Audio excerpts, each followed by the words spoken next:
অর্থাৎ মাধ্যমিক শেষ।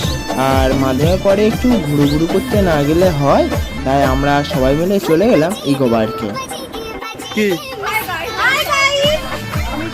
আর যেতে যেতে সামনে পড়লো স্লিপ।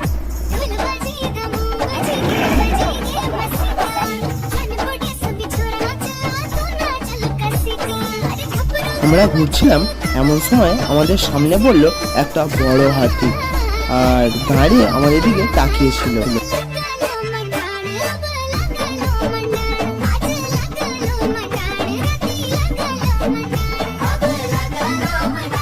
আর আমরা টিকিট কেটে চলে গেলাম বিশ্ব বাংলাতে। আর ওইখানে যেমন গ্রামের প্রাকৃতিক দৃশ্য এবং মনোমুগ্ধকর পরিবেশ যেমন থাকে, ঠিক তেমনিও ওইখানেও একই দৃশ্য তুলে ধরা হয়েছে।